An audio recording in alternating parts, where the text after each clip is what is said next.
అడ్డేటట్లు ఆశకు పోతే తూమెడోట్లు గోట్లు తినిపాయన్నట్టు అయిపోయాయి కదా ఈ ఎస్ఐ సాబ్ కథ.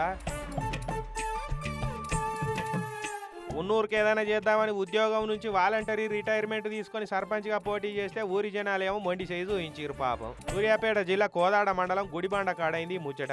ఈ వెంకటేశ్వర్లు సారు ఎస్ఐ కొలువు చేస్తుండేనట మొన్నటి వరకు. సర్వీస్ ఇంకో 5 నెలలు ఉండే.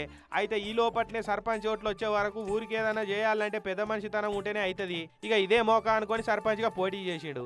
ఎమ్మెల్యే ఉత్తమ్ పద్మావతి, మంత్రి ఉత్తమ్ కుమార్ రెడ్డి సార్ల మద్దతుతోటి కాంగ్రెస్ పార్టీ అభ్యర్థిగానే పోటీకి నిలబడ్డాడు. బొడ్రాయి కాడ కొబ్బరికాయ కొట్టి ఊర్లో ప్రచారం కూడా ఘనంగా షురూ చేసిండు. ఇల్లు తిరిగి ఓట్లు అడిగిండు. గెలిస్తే ఊరికి ఏమేం చేయాలనుకుంటున్నాడో మొత్తం వరుస పెట్టి చెప్పుకొచ్చిండు. ఇక ఓట్లప్పుడు అందరు అరుచుకున్నట్టే మర్యాదలకు లోటు లేకుండా కూడా అందరిని అరుచుకున్నాడట. ఏడికి పోయినా నీకేయకుంటే ఓటు ఇంకెవరికి వేస్తావు సారు, నువ్వే సర్పంచ్ పో అని భరోసా కూడా ఇచ్చారట ఓటర్లు. కానీ ఓట్లు అయినాక చూస్తే సారు ఓడిపోయిండు. నేను ఊరికి ఏదైనా చేస్తా అని మాట ఇస్తే ఓటర్లు నాకు ఇచ్చిన మాట తప్పిరు కదా అని సారు మస్తు బాధపడుతున్నాడట ఇప్పుడు పాపం.